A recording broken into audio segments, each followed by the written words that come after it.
Hi friends, कैसे आप सब। और आप लोगों को मेरी YouTube channel PMLT exam preparation में स्वागत हूँ। एक बार फिर हम क्वेश्चन पेपर का सॉल्व लेके आ गए हैं, जिसका पार्ट 1 ऑलरेडी हम करवा चुके हैं। पार्ट 1 में जो है कुछ क्वेश्चन आंसर करवाए थे। आज हम पार्ट 2 लेके आए हैं। पार्ट 2 में जो है आपका इसके बाद जो है जो कुछ क्वेश्चन बचा हुआ है उसमें हम फिर आज उसका जो है सोल्व करेंगे। फिर जो बचेगा फिर नेक्स्ट जो है एपिसोड में जो है आपको सोल्व करवाया जाएगा। तो चलिए हम आगे बढ़ते हैं इस क्वेश्चन पेपर को लेकर के। यदि आपको ये वीडियो अच्छा लगे जो लाइक कर दीजिएगा, कमेंट कीजिएगा, अपने दोस्तों को भी शेयर कीजिएगा। तो चलिए हम लोग आगे बढ़ते हैं। तो पिछले जो क्वेश्चन पेपर जो करवाया हुआ था वीडियो, उसमें जो है क्वेश्चन नंबर 18 तक करवाया गया था। आज हम लोग 19 से स्टार्ट करेंगे, ठीक है। क्वेश्चन नंबर 19 से। क्वेश्चन नंबर 19 में क्या दिया गया है हम लोग एक बार देख लेते हैं। क्वेश्चन नंबर 19 में जो दिया गया है कि supravital stain used for detection of. Supravital stain जो है हम लोग किसको डिटेक्शन के लिए हम लोग यूज करते हैं? प्लेटलेट्स, व्हाइट ब्लड सेल, या पैरासाइट, या रेटिक्यूलोसाइट। तो इसका राइट आंसर क्या हो जाएगा? हम लोग जो है रेटिक्यूलोसाइट जो काउंट करते हैं, या रेटिक्यूलोसाइट स्टेन जो यूज करते हैं हम लोग किसके लिए करते हैं? सॉरी इसमें जो है सुप्रावेटल स्टेन जो है हम लोग यूज करते हैं रेटिक्यूलोसाइट काउंट करने के लिए। किसके लिए? तो रेटिक्यूलोसाइट काउंट के लिए। तो इसका आंसर क्या हो जाएगा? ऑप्शन नंबर 4 जो है राइट आंसर हो जाएगा। और एक चीज़ यहाँ से और पूछता है कि ये जो सुप्रावेटल स्टेन जो है हम लोग यूज जो करते हैं कितने के रेशियो में हम लोग यूज करते हैं? ये सुप्रावेटल स्टेन जो है हम लोग जब भी प्रिपरेशन करते हैं ब्लड के साथ, तो हम लोग 1:1 के रेशियो में इसको हम जो है यूज करते हैं। जैसे 1 पार्ट हम आपको क्या लेंगे, ब्लड लेंगे, तो 1 पार्ट हम लोग को कितना स्टेन भी लेना पड़ेगा। फिर इसको मिक्स करके जो है फिर हम लोग इंक्यूबेशन करते हैं 30 मिनट्स के लिए। कितने पे? डिग्री टेम्परेचर पे, तो 37 डिग्री टेम्परेचर पे इंक्यूबेटर में हम लोग क्या करते हैं, इसको जो है इंक्यूबेट करते हैं। फिर इंक्यूबेशन करने के बाद इसको बाहर निकाल करके फिर हम लोग क्या करते हैं, स्मीयर ड्रॉ करते हैं। स्मीयर ड्रॉ करने के बाद फिर हम एयर ड्राई करके इसको हम लोग अंडर माइक्रोस्कोप फिर ऑयल इमर्शन पे हम लोग देखते हैं, ठीक है। ऐसे ही इसका ये प्रोसीड्योर होता है सुप्रावेटल स्टेन का, ठीक। अब आते हैं कि रेटिकुलोसाइट काउंट जो है हम लोग करते हैं तो किस लिए करते हैं? कुछ तो कारण होगा, रीजन होगा। तो यही होता है कि रेटिकुलोसाइटोसिस है कि नहीं, या तो रेटिकुलोसाइटोपेनिया तो नहीं है। इसके लिए यदि रेटिकुलोसाइटिस होगा इसका मतलब है कि हेमोलाइटिक एनीमिया है इसमें, इस पेशेंट को, या तो हेमोलाइटिक क्राइसिस हो रहा है।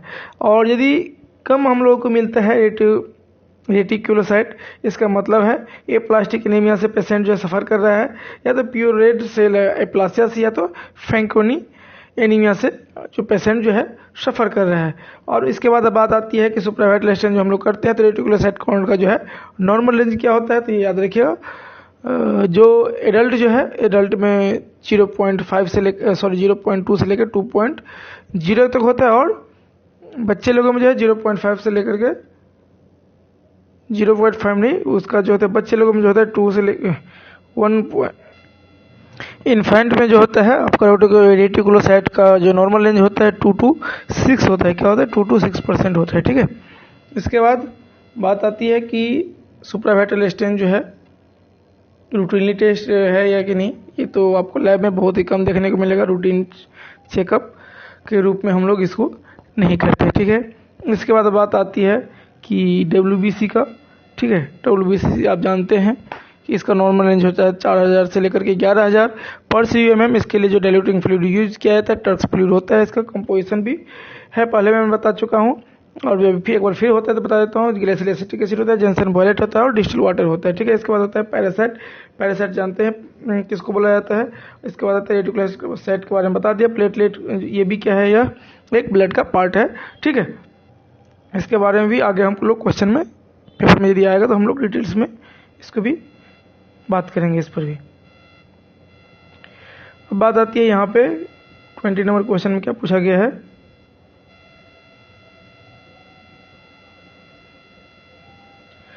नंबर क्वेश्चन में पूछा गया है कि which of the following anticoagulant is used for collecting sample for prothrombin time, prothrombin time का सैंपल कलेक्शन करने के लिए हम लोग कौन सा एंटीकोगुलेंट यूज करते हैं? तो ऑप्शन नंबर 1 में दिया है sodium fluoride, sodium citrate, EDTA या हेपारिन। तो इसके लिए जो हम लोग यूज करते हैं कौन सा करते हैं? Sodium citrate. सोडियम साइट्रेट में भी कौन सा करते हैं? तो 3.2% जो है सोडियम साइट्रेट यूज करते हैं, और 3.8% का जो सोडियम साइट्रेट होता है वो हम लोग किसके लिए यूज करते हैं? ESR के लिए मेनली यूज करते हैं, ठीक है। इसके बाद होता है जो कोआगुलेशन के लिए जो भी हम लोग सोडियम साइट्रेट यूज करते हैं उसमें क्या होता है? 1:9 के रेशियो में ब्लड लिया जाता है, ठीक है। तो यहाँ पे क्या है? प्रोथ्रोम्बिन टाइम पीटी के लिए क्या है? रेशियो जो होता है ब्लड एंड एंटीकोगुलेंट का 1:9 के रेशियो में होता है। तो ये पूछा गया है कि हम लोग सोडियम साइट यहाँ पूछा गया कि एंटीकोगुलेंट यूज फॉर, इसमें क्या हो जाएगा? Sodium citrate. यहाँ पे एक क्वेश्चन और पूछ सकता है आपको कि सोडियम साइट्रेट ही क्यों यूज किया जाता है? तो इसमें सोडियम साइट्रेट ही क्यों यूज किया जाता है? हम लोग तो EDTA भी यूज कर सकते हैं क्योंकि वो भी एक एंटीकोगुलेंट है। तो हम लोग क्यों नहीं यूज करते EDTA? ये आप लोग हमें कमेंट बॉक्स में हमें कमेंट करके बताइए क्यों नहीं यूज करते EDTA? हम लोग क्यों सोडियम साइट्रेट ही यूज करते हैं? किसके लिए? तो PT के लिए या तो कोआगुलेशन स्टडीज के लिए, ठीक है। इसके बाद आता है सोडियम फ्लोराइड। सोडियम फ्लोराइड जानते हैं आप लोग शुगर के लिए यूज करते हैं, ग्लूकोज के लिए यूज करते हैं। EDTA रूटीन जो है हम लोग हेमेटोलॉजी रिपोर्ट के लिए, टेस्ट के लिए हम लोग यूज करते हैं। हेपारिन जो होता है आप लोग जानते हैं साइटोजेनेटिक जो स्टडी है उसके लिए हम लोग करते हैं। इसमें दिख गया आपका आंसर। तो यहाँ पे क्या होता है? कंजप्शन जो है कोआगुलोपैथी इज सीन इन, कंजप्शन कोआगुलोपैथी होते कब दिखता है हमें? तो इसका आंसर तो आप लोग देख ही लिए। ऑप्शन नंबर 2 है डिससेमिनेटेड इंट्रावेस्कुलर कोआगुलोपैथी, ठीक है। इस कंजप्शन कोआगुलोपैथी को हम लोग क्या कहते हैं? यह एक ब्लीडिंग डिसऑर्डर है। क्या है? कंजप्शन कोआगुलोपैथी माने क्या? ब्लीडिंग डिसऑर्डर, ठीक है। यह क्या है? एक ब्लीडिंग डिसऑर्डर है, ठीक है।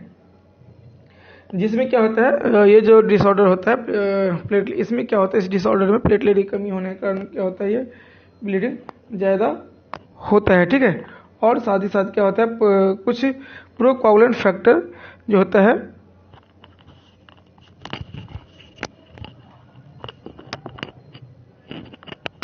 ठीक है। तो अब हम लोग आगे बढ़ते हैं। नेक्स्ट क्वेश्चन क्या है? क्वेश्चन नंबर 22 में क्या पूछा गया है कि which of the following is not a vitamin के डिपेंडेंट कोआगुलेशन फैक्टर। तो इसमें जो है इसमें जो कोआगुलेशन फैक्टर दिया गया है इसमें पूछा जा रहा है कि इसमें कौन ऐसा फैक्टर है जो विटामिन के डिपेंडेंट नहीं है। तो आप लोग सीधी सी बात याद रखिए, सबसे पहले बात यह है कि विटामिन के डिपेंडेंट कौन कौन सा फैक्टर है। जस्ट ये याद रहेगा तो आप लोग इजीली बता सकते हैं कि इसमें से कौन सा है या नहीं है। तो देखिए आपका सीधी सी बात है, विटामिन के डिपेंडेंट जो होता है फैक्टर नंबर 2 होता है, 7 होता है, 9 होता है और 10 होता है। याद रखिए 4 फैक्टर जो होता है विटामिन के डिपेंडेंट होता है। तो इसमें से कौन कौन सा है देख लीजिए। फैक्टर 2 ये भी है, 2 इसके बाद क्या बोले तो हम 2, 7, तो 7 ये भी है, 7 जो है आपका विटामिन के डिपेंडेंट है। इसके बाद क्या बोले थे 9 एंड 10, तो 9 है क्या? ये नहीं, 8 है। तो ये इसका मतलब क्या होगा? ऑप्शन नंबर 3 जो है इसका रॉन्ग आंसर हो जाएगा, माने सही आंसर हो जाएगा। ये जो है विटामिन 8 जो है विटामिन के का डिपेंडेंट नहीं है। इसके बाद फैक्टर 10 ये भी जो है विटामिन के का डिपेंडेंट है। कभी कभी यहाँ से ये भी क्वेश्चन पूछता है कि फैक्टर नंबर 4 क्या होता है, हमारा नाम बताइए। फैक्टर नंबर 5 क्या है, नाम बताइए। तो इसका भी मैंने शॉर्ट में याद करने का तरीका बता दिया हूँ। इसका जो ये जो वीडियो है शॉर्ट में याद करने का तरीका जो है आपका, ये वीडियो जो मिल जाएगा आपका लैबोरेटरी टेक्नीशियन जो है चैनल जो है उस पर जाकर आपको मिलेगा, इस चैनल पर नहीं है। तो आप लोग जाके देख सकते हैं, ठीक है। तो इसका राइट आंसर क्या हो गया आपका? Option number 3 is the right answer. इसके बाद क्या है? फिलाडेल्फिया, इसका भी आंसर दिख गया, चलो कोई बात नहीं है। तो फिलाडेल्फिया जो होता है, Philadelphia chromosome is seen in mainly किस कंडीशन में दिखता है? तो क्रोनिक माइलॉइड ल्यूकेमिया जो इसको हुआ है रहता है उसमें जो हम लोग को फिलाडेल्फिया क्रोमोजोम देखने को मिलता है। तो फिलाडेल्फिया क्रोमोजोम क्या होता है? यह एक तरह का क्या होता है? क्रोमोजोम जो है इसमें क्या होता है? क्रोमोजोम डिसऑर्डर डिजीज है ये, ठीक है।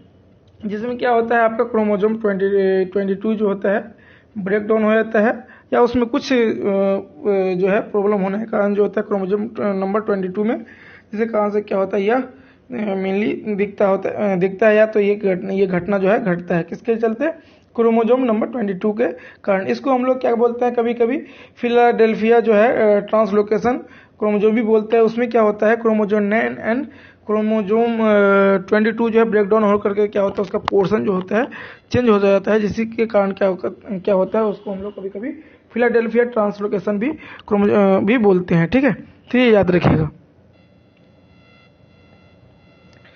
इसके बाद है क्या क्वेश्चन नंबर 24। इसमें क्या बोला गया है, Reed Sternberg cell is seen in, क्या है रीड स्टर्नबर्ग सेल हम लोगों को कब दिखता है, तो ये दिखता है ल्यूकेमिया कंडीशन में, हॉजकिन लिम्फोमा में, या तो नॉन हॉजकिन लिम्फोमा में, या एनीमिया में। तो इसका राइट आंसर क्या हो जाएगा, इसका राइट आंसर जो है ऑप्शन नंबर आपका 2 हॉजकिन लिम्फोमा में जो होता है ये रीड स्टर्नबर्ग सेल जो है दिखता है। रीड स्टर्नबर्ग सेल क्या चीज होता है, यह एक क्या होता है, ये एक तरह का क्या है WBC एबनॉर्मल WBC होता है, जिसमें क्या होता है उसका साइज बड़ा हो जाता है। ठीक है, और उस WBC का नाम क्या है, लिम्फोसाइट होता है। क्या है, लिम्फोसाइट का इसमें क्या होता है साइज जो होता है बहुत बड़ा हो जाता है, लार्ज होता है, जिसके माने एबनॉर्मल साइज का हो जाता है। ठीक है, इसीलिए उसको उस सेल को हम लोग क्या बोलते हैं रेड स्टर्नबर्ग सेल बोलते हैं। इसमें देखिए नाम से ही पता चल जाएगा इसमें कौन सा सेल का होगा, हॉजकिन लिम्फोमा नाम दिया गया। लिम्फोमा ने क्या, लिम्फोसाइट का जो साइज है उसका जो लिम्फोसाइट जो होता है अपना प्रॉपर मैचुरेशन नहीं होता है, उसका एबनॉर्मल जो होता है हम लोग को एस्मियर में देखने को मिलता है, उसी का नाम होता है रीड स्टर्नबर्ग सेल होता है। ठीक है, एक तरह का WBC बता ही दिए। और ये जो है मेनली इसमें होता क्या है, इस लिम्फोसाइट में जो होता है आपको 1 to more न्यूक्लियस देखने को मिलता है कि इसमें रीड स्टर्नबर्ग सेल में, जो एक तरह का क्या है एबनॉर्मल लिम्फोसाइट है, उसमें क्या होता है वो एक से ज़्यादा न्यूक्लियस आपको देखने को मिलेगा। ठीक है, और ये किस कंडीशन में देखने को मिलेगा आपको, हॉजकिन लिम्फोमा में। सॉरी, इसमें इसके बाद जो है 25 नंबर क्वेश्चन है। 25 नंबर क्वेश्चन में क्या पूछा गया, Hodgkin haemoglobin electrophoresis is done for diagnosis of, ये हम लोग किस लिए करते हैं, तो थैलेसेमिया को डिटेक्शन करने के लिए हम लोग क्या करते हैं हीमोग्लोबिन इलेक्ट्रोफोरेसिस हम लोग करते हैं। ठीक है, तो थैलेसेमिया क्या है, थैलेसेमिया आप लोग जानते हैं कि उसमें यह एक इनहेरिटेड डिजीज है, जिसमें क्या होता है हम लोग का हीमोग्लोबिन का लेवल जो होता है कम जाता है। क्या होता है, हीमोग्लोबिन का लेवल होता है डाउन होता है।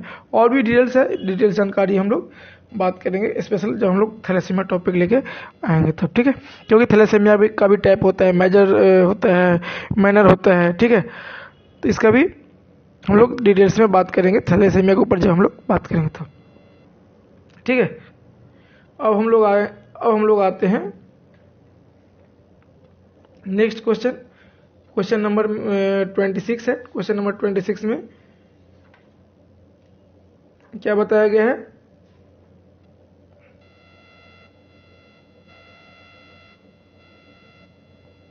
तो ये है क्वेश्चन नंबर 26। क्वेश्चन नंबर 26 में क्या बताया गया है कि hyper segmented neutrophil is seen in, क्या पूछा गया है कि हाइपर सेगमेंटेड जो न्यूट्रोफिल है हम लोग किस कंडीशन में देखते हैं, तो इसका राइट आंसर क्या हो जाएगा, option number A iron deficiency anaemia, 2 haemolytic anaemia, option number 3 megaloblastic anaemia, और option number 4 is the leukaemia. इसका राइट आंसर क्या हो जाएगा, ऑप्शन नंबर 3 जो हो जाए इसका राइट आंसर हो जाएगा, क्योंकि हाइपर सेगमेंटेड न्यूट्रोफिल जो होता है हम लोग ज़्यादातर किस में दिखाया जाता है, मेगालोब्लास्टिक एनीमिया में। मेगालोब्लास्टिक एनीमिया माने means macrocytic hyperchromic anaemia. Macrocytic माने MICRO नहीं, MACRO मैक्रोसाइटिक। ठीक है, मैक्रोसाइटिक हाइपरक्रोमिक एनीमिया में आपको देखने को मिलेगा क्या, हाइपर सेगमेंटेड न्यूट्रोफिल। ठीक है, तो इसमें क्या होता है आपका, इसमें जो होता है आपका vitamin B12 and folic acid का डिफिशियंसी होता है किसमें, मैक्रोसाइटिक या मेगाब्लास्टिक जिसको एनीमिया बोल रहे हैं, उसमें कहते हैं विटामिन B12 और फोलिक एसिड का डिफिशियंसी होता है, जिसके कारण क्या होता है लेफ्ट हैंडिंग हम लोग को क्या मिलता है, हीमोग्लोबिन जो है हम लोग का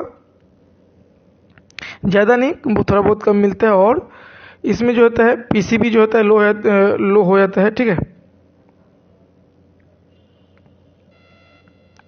इसके बाद जो है आपका एमसीएच और एमसीबी जो होता है, इसमें जो होता है आपका इंक्रीज मिलेगा देखने में, क्योंकि ये तो क्या मैक्रोसाइटिक एनीमिया है, इसीलिए इसमें एमसीएच और एमसीबी हमेशा आपको इंक्रीज देखने को मिलेगा, और टीएलसी हो सकता है डिक्रीज भी देखने को मिलेगा। मेनली जो होता है इसमें folic acid and vitamin B12 का डेफिशिएंसी होता है, ठीक है।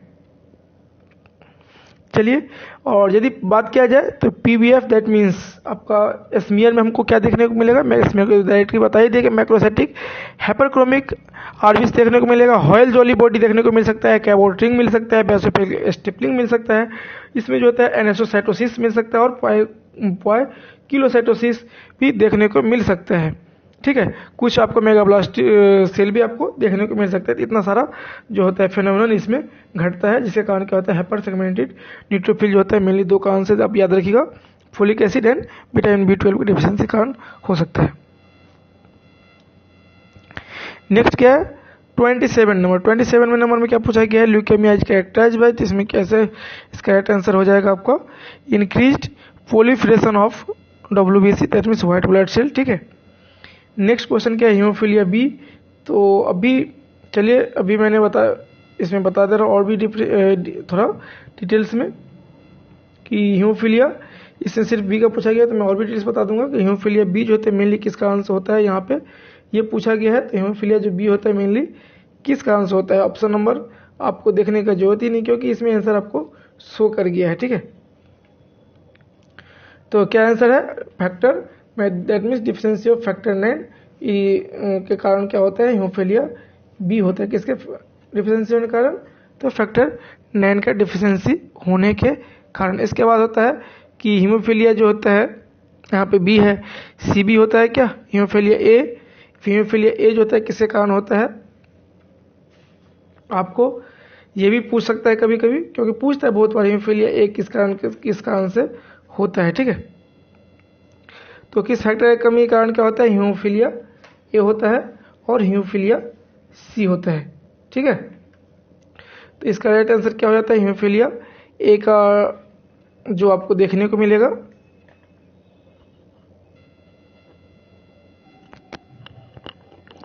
तो हीमोफीलिया ए जो होता है आपका मेनली फैक्टर 8 का डिफिशिएंसी होने के कारण होता है, और हीमोफीलिया सी जो होता है आपका मेनली फैक्टर 11 का डिफिशिएंसी होने के कारण होता है, ठीक है। और एक चीज़ और याद रखिएगा, वैन विलिब्रेंड सिंड्रोम या डिजीज होता है वो भी क्या होता है फैक्टर 8 के डिफिशिएंसी कारण होता है, लेकिन इसमें भी टाइप्स होता है, तो इसमें मेनली फैक्टर 8C के डिफिशिएंसी होने के कारण होता है, ठीक है। ये सभी क्या है, यह भी एक तरह का इनहेरिटेड डिसऑर्डर है। कौन कौन सा हीमोफीलिया ए बी एंड सी और वॉन विलिब्रेंड सिंड्रोम, यह क्या है एक तरह का इनहेरिटेड डिसऑर्डर है। अब आते हैं कि iron deficiency anaemia is characterised by, ठीक है। आयरन डेफिशिएंसी एनीमिया को हम लोग कैसे कैरेक्टराइज्ड या हम लोग समझेंगे कि यह एक तरह क्या है मैक्रोसाइटिक एनीमिया या आयरन डेफिशिएंसी एनीमिया है, ठीक है। तो ये हम लोग कैसे समझेंगे, जब कभी भी आयरन डेफिशिएंसी एनीमिया होता है तो जब भी देखिएगा आप पेरिफेरल ब्लड टेस्ट में देखिएगा तो आपको जो से आरबीसी का साइज जो है मैक्रोसाइटिक देखने को मिलेगा, ठीक है, और हाइपोक्रोमिक देखने को मिलेगा, ठीक है। इसी से हम लोग समझ जाएंगे कि आयरन डेफिशिएंसी एनीमिया है, ठीक है।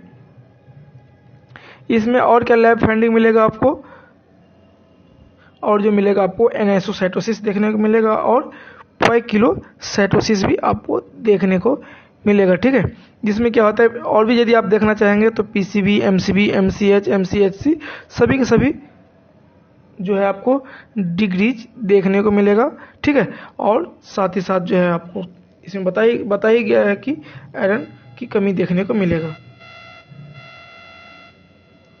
30 नंबर क्वेश्चन क्या पूछा गया है कि absence of semen is known as, इसको सीधी सी बात है क्या पता, उससे क्या पता चलेगा एस्पर्मिया, उसको हम लोग बोलते हैं उस कंडीशन को, ठीक है।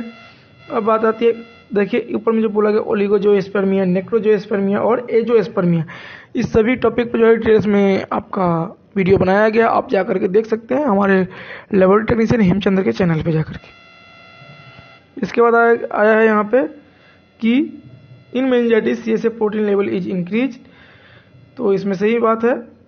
अच्छा, यहाँ पूछा गया था in meningitis CSF protein level is, सिर्फ पूछा गया था, लेकिन इसमें क्या होता है, से प्रोटीन लेवल जो होता है इसमें इंक्रीज होता है, और जो है आपका होता है क्या, शुगर जो है देखने को अब यहाँ पे आपको डिग्रीज देखने को मिलेगा, किसमें, मेनिंजाइटिस की कंडीशन में, ठीक है। नेक्स्ट क्या है, question number red colour urine. ये तो सीधी सी बात है, रेड कलर यूरिन 32 में पूछा गया। रेड कलर यूरिन हम लोग किस कंडीशन में देखते हैं, तो प्रोटीन यूरिया में जो होता है आपका ऑप्शन नंबर है, दूसरा नंबर जो है कीटोन यूरिया, तीसरा नंबर है हिमेचुरिया, और चौथा नंबर दिया है गैलेसुरिया।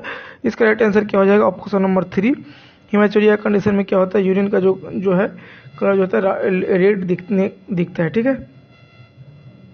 इसके बाद जो है क्वेश्चन नंबर 33 में क्या पूछा गया है, क्वेश्चन नंबर 33 में पूछा गया है कॉब वेव कोआगुलम इन CSF। कॉब वेव जो कोआगुलम में हम लोग कब दिखता है, ट्यूबरकुलोसिस मेनिंजाइटिस में, बैक्टीरियल मेनिंजाइटिस, वायरल मेनिंजाइटिस या पैरासाइटिक इन्फेक्शन। इसका राइट आंसर क्या हो जाएगा, option number A is the right answer. Tuberculosis meningitis में जो होता है हम लोग को देखने को मिलता है क्या, तो कॉब वेव कोआगुलम, ठीक है।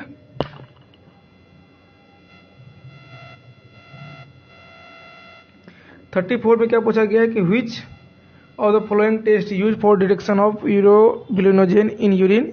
यूरोबिलिनोजेन हम लोग डिटेक्शन करने के लिए हम लोग कौन सा टेस्ट यूज करते हैं, तो अर्लिक्स अल्डिहाइड टेस्ट, रोथराज टेस्ट, या आपका हीट कोआगुलेशन टेस्ट, या हेज सल्फर टेस्ट। इसकी डिटेल्स बारे में मैंने आप जाकर देखिएगा, बताया गया है सारे टेस्ट के बारे में, कौन सा टेस्ट किसके लिए क्या आता है। इसका राइट आंसर क्या हो जाएगा, अर्लिक्स अल्डिहाइड टेस्ट जो है हम लोग यूरोबिलिनोजेन डिटेक्शन के लिए हम लोग यूज करते हैं, ठीक है। नेक्स्ट क्या है, क्वेश्चन नंबर 35 में क्या पूछा गया है कि which of the following test use for the detection of bile pigment in urine. Bile pigment हम लोग यूरिन में डिटेक्शन करने के लिए कौन सा टेस्ट हम लोग यूज करते हैं, बेनेडिक्ट, रोथराज, हीट कोआगुलेशन टेस्ट या गेमलिन टेस्ट। देखिए मैं बार बार बता दे रहा हूँ कि सभी के बारे में मेरा जो चैनल है लैबोरेटरी टेक्नीशियन हेमचंद, उस पर बताया गया है, जिसमें कि बेनेडिक्ट हम लोग शुगर के लिए करते हैं, रोथराज किसके लिए, कीटोन बॉडी के लिए, हीट कोआगुलेशन किसके लिए करते हैं, प्रोटीन डिटेक्शन के लिए, और गेमलिन टेस्ट जो हम लोग किसके लिए करते हैं, बाइल पिगमेंट के लिए। और बाइल पिगमेंट का और भी एक टेस्ट का नाम है जिसको बोलते हैं हम लोग फॉचेस टेस्ट, ठीक है, वो भी हम लोग यूज करते हैं। यहाँ पे क्या 36 नंबर क्या पूछा गया है कि which of the following test use for detection of sugar in urine. अभी मैंने बताया आपको कौन सा यूज करते हैं, तो बेनेडिक्स जो है टेस्ट जो हम लोग यूज करते हैं किसके लिए, शुगर के लिए। इसके बाद क्या 37 बहुत ईजी क्वेश्चन है, पूछा गया है कि platelet concentration should be stored at कितने डिग्री टेम्परेचर पर हम लोग स्टोर करते हैं, 2 to 6, 2 to 20, 22 -20 डिग्री -80 डिग्री। इसका क्या हो जाएगा right answer, option number B जो है इसका राइट आंसर हो जाएगा, ठीक है। 22 डिग्री टेम्परेचर पर हम लोग जो है सेंटीग्रेड पे जो है हम लोग प्लेटलेट कॉन्सेंट्रेट को हम लोग स्टोर करते हैं, ठीक है। इसके बाद 38 नंबर क्वेश्चन पूछा गया है कि a person with blood group O has which antigen on RBC. बोला गया है कि ब्लड ग्रुप ओ का जो पर्सन है उसके आरबीसी पे कौन सा एंटीजन रहता है, तो आपको पता है कि वहाँ पे कोई एंटीजन नहीं रहता है, ठीक है। वहाँ पे क्या रहता है, एंटीबॉडी रहता है। कौन सा एंटीबॉडी रहता है, एंटीबॉडी ए और एंटीबॉडी बी रहता है, तो इसलिए इसका राइट आंसर क्या हो जाएगा, option number 4 is the right answer, none of these, ठीक है। ऑप्शन नंबर 4 हो जाएगा इसका राइट आंसर। इसके बाद पूछा गया है कि क्वेश्चन नंबर 39 में क्या पूछा गया है, यहाँ पे पूछा गया है उसका ठीक उल्टा, माने a person with blood group A B has which antibody in serum, antibody in his serum. बोला गया है कि यदि कोई पर्सन ए बी ग्रुप का है तो उसके ब्लड में जो है या उसके ब्लड ग्रुप में ब्लड में जो है कौन सा एंटीबॉडी होता है, ठीक है, सेरम में। तो इसका एंटीबॉडी कौन सा होगा, तो आप जानते हैं कि एंटीबॉडी जो होता है ओनली फॉर, दोनों एंटीबॉडी होता है ए एंड बी, जो एंटीबॉडी होता है किस में होता है, आपका ओ ब्लड ग्रुप में होता है। But blood group A B जिसका भी है उसमें क्या होता है, सिर्फ एंटीजन होता है। ओ एंटीजन कौन सा होता है, antigen A and antigen B होता है। तो इसका राइट आंसर क्या हो जाएगा, नन ऑफ दीज। इसका भी राइट आंसर 4 हो जाएगा, ठीक है, क्योंकि कोई भी एंटीबॉडी इसके पास नहीं रहता है, किसमें, ब्लड ग्रुप ए बी वाले को। इसके बाद पूछा गया है कि RH group was discovered by, किसके द्वारा डिस्कवर किया गया है? लैंडस्टेनर, ब्रेनस्टीन, कार्ल लैंडस्टेनर एंड क्या बोलते हैं वेनर एंड 4 नंबर में दिया गया है वेनर। इसका राइट आंसर क्या हो जाएगा? इसका जो है RH का जो है डिस्कवर दोनों को मिलकर किया गया है, लैंडस्टेनर एंड वेनर के द्वारा मिलकर किया गया है। कब किया गया? 1940 में। कब किया गया था? 1940 में। और ब्लड ग्रुप ABO का जो है डिस्कवर किसने किया था? लैंडस्टेनर ने किया था। सबसे पहले कब किया था? तो 1901 में किया था, ठीक है, ईस्वी में। इसके बाद क्या बोला गया? ABO blood group discovered by, अभी मैंने बताया कार्ल लैंडस्टेनर के द्वारा क्या होता है, ये ब्लड ग्रुप जो है कार्ल लैंडस्टेनर के द्वारा जो होता है डिस्कवर किया जाता है। कब किया गया था? 1901 में। इसके बाद पूछा गया है कि which of the following main hormone secreted bye thyroid gland. यहाँ पूछा गया है कि थायराइड ग्लैंड से मेन हार्मोन कौन सा सेक्रेशन होता है। तो यहाँ से हम नेक्स्ट वीडियो में आपको जो है स्टार्ट करेंगे। तो आपका ये रहा homework, which of the following hormone secreted by the thyroid gland. आप इसको जो है करके रखिएगा, ठीक है। तो इस वीडियो को हम यही खत्म करते हैं। यदि आपको ये वीडियो अच्छा लगे जो लाइक कर दिए, कमेंट कीजिए, अपने दोस्तों भी शेयर कीजिए। तब तक के लिए धन्यवाद। जय हिंद, जय भारत। देखते रहिए मेरे चैनल वोटिंग। धन्यवाद।